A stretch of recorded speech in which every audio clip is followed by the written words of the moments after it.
Welcome to Agmax. వ్యవసాయ రంగం వల్ల గ్రీన్ హౌస్ వాయువుల ఉద్గారాలు రోజుకి పెరుగుతున్నాయి. అదే సమయంలో ప్రపంచ జనాభా వేగంగా పెరుగుతుండటంతో అందరికీ సరిపడా ఆహారం ఉత్పత్తి చేయాల్సిన బాధ్యత రైతులపై మరింత పెరిగింది. ఇలాంటి పరిస్థితుల్లో పంట దిగుబడిని తగ్గించకుండా, ప్రకృతికి హాని చేయకుండా వ్యవసాయం చేయడం చాలా అవసరం. అందుకే వ్యవసాయంలో కార్బన్ ఫుట్ ప్రింట్ను తగ్గించే స్థిరమైన శాస్త్రీయ పద్ధతులను అనుసరించాల్సిన అవసరం ఉంది. డీజిల్, గ్యాస్ వంటి ఇంధనాల వాడకం తగ్గించి solar energy, wind energy, biomass వంటి పునరుత్పాదక ఎనర్జీలను వినియోగిస్తే కాలుష్యం తగ్గుతుంది. ముఖ్యంగా సోలార్ ఎనర్జీతో నడిచే నీటి మోటార్లు వాడితే ఇంధన ఖర్చు తగ్గడమే కాకుండా పర్యావరణానికి కూడా మేలు జరుగుతుంది.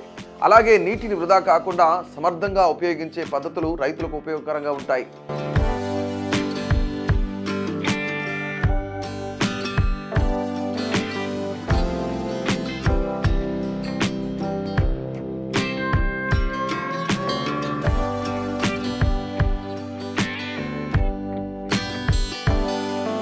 ఇక ఎరువుల విషయానికి వస్తే పర్యావరణానికి హాని తక్కువగా చేసే సస్టైనబుల్ ఎరువులు వినియోగించడం చాలా ముఖ్యం. ముఖ్యంగా గ్రీన్ అమోనియా వంటి ఎరువులు కార్బన్ ఉద్గారాలను గణనీయంగా తగ్గించడంలో సహాయపడతాయి. అలాగే పశువుల పేడను వృధా చేయకుండా దానితో బయోగ్యాస్ తయారు చేసుకుంటే రెండు లాభాలుంటాయి. ఒకవైపు వంటకు, విద్యుత్కు ఉపయోగపడే గ్యాస్ లభిస్తోంది. మరోవైపు మీథేన్ వాయువు నేరుగా గాలిలోకి వెళ్లకుండా అడ్డుకోవచ్చు.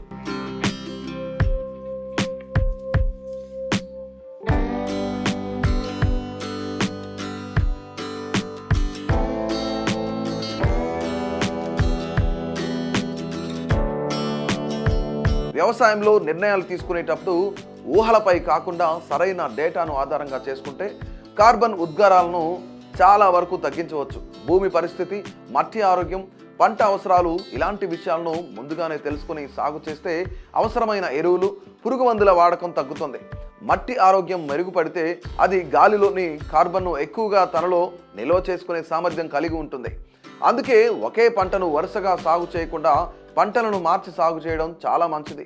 ఈ పంట మార్పిడి విధానం వల్ల మట్టి సారం కాపాడబడుతుంది, మట్టి గట్టిపడకుండా ఉంటుంది. అలాగే ఎరువులు మరియు పురుగు మందుల అవసరం కూడా తగ్గుతుంది.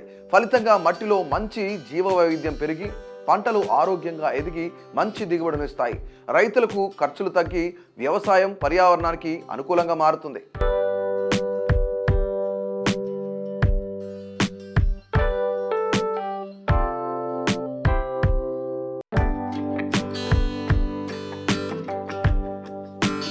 అలాగే పంటలకు పోషకాలు అందించే విషయంలో 4R న్యూట్రియంట్ మేనేజ్మెంట్ పద్ధతి ఎంతో కీలకం.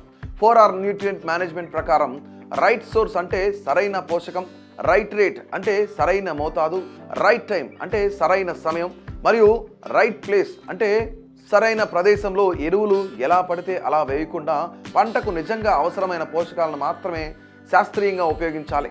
ముందుగా పంటకు సరిపోయే సరైన పోషకాలను ఎంచుకోవాలి. ప్రతి పంటకు ఒకే రకమైన ఎరువు సరిపోదు కాబట్టి మట్టి పరిస్థితిని బట్టి ఎరువులను ఎంపిక చేయాలి. తరువాత పంట ఎదుగు దశను దృష్టిలో పెట్టుకుని అవసరమైనంత మోతాదులోనే సరైన పరిణామంలో ఎరువులు వేయాలి. ఎక్కువగా వేస్తే ఖర్చు పెరగడమే కాకుండా పర్యావరణానికి హాని కలుగుతుంది.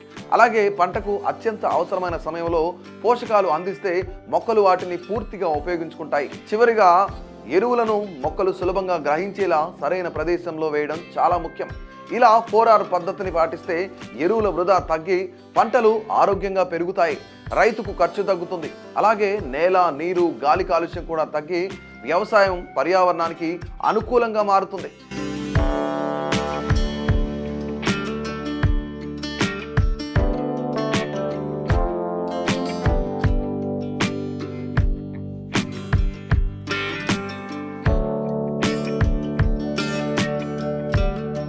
కానీ పేడ ట్యాంకులను తరచుగా పూర్తిగా ఖాళీ చేసి శుభ్రం చేసిన తర్వాత మళ్ళీ నింపితే మీథేన్ ఉద్గారాలు 85% వరకు తగ్గుతాయని పరిశోధనలు చెబుతున్నాయి.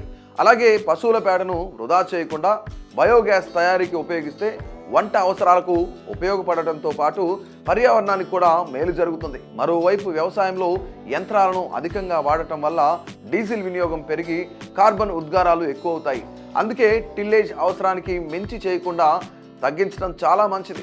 యంత్రాలను అవసరమైన సమయంలో మాత్రమే ఉపయోగించడం, పనులను ముందుగానే ప్లాన్ చేసుకుని నిర్వహించడం ద్వారా ఇంధనాన్ని ఆదా చేసుకోవచ్చు. అలాగే ట్రాక్టర్లు ఇతర యంత్రాలను శుభ్రంగా ఉంచడం, సరిగా నిర్వహించడం వల్ల అవి సమర్థవంతంగా పనిచేసి తక్కువ ఇంధనంతో పనిచేస్తాయి.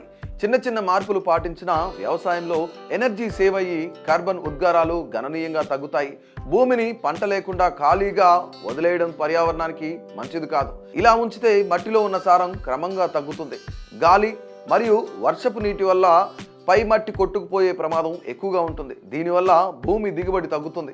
అందుకే పంట కోత పూర్తయిన తర్వాత భూమిని ఖాళీగా వదిలేయకుండా కవర్ క్రాప్లు వేయడం చాలా మంచిది.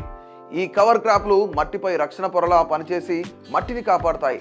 కలుపు మొక్కలు ఎక్కువగా పెరగకుండా నియంత్రిస్తాయి. అలాగే మట్టిలో జీవసారాన్ని పెంచి భూమిని ఆరోగ్యంగా ఉంచుతాయి.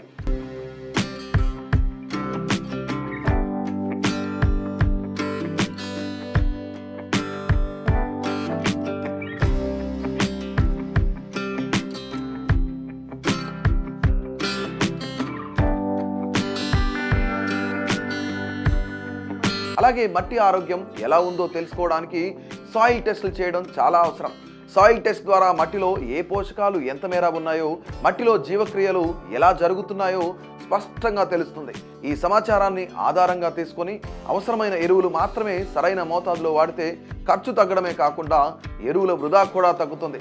అలాగే అవసరం లేని యంత్రాలను వాడకుండా ఉంటే ఇంధనం ఆదా అవుతుంది. దీంతో కార్బన్ ఉద్గారాలు కూడా తగ్గుతాయి.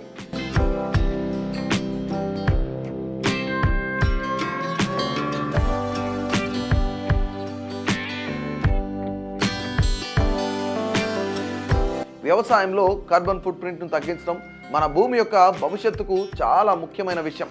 శాస్త్రీయంగా సాగు చేయడం, ప్రకృతికి హాని కలగని విధానాలను అనుసరించడం వల్ల వ్యవసాయం నిలకడగా ఉంటుంది. సూర్యశక్తి వంటి పునరుత్పాదకత శక్తులను ఉపయోగించడం, పంటకు అవసరమైనంత మాత్రమే ఎరువులు వేయడం, మట్టి ఆరోగ్యాన్ని కాపాడడం ద్వారా మంచి దిగుబడులు పొందవచ్చు.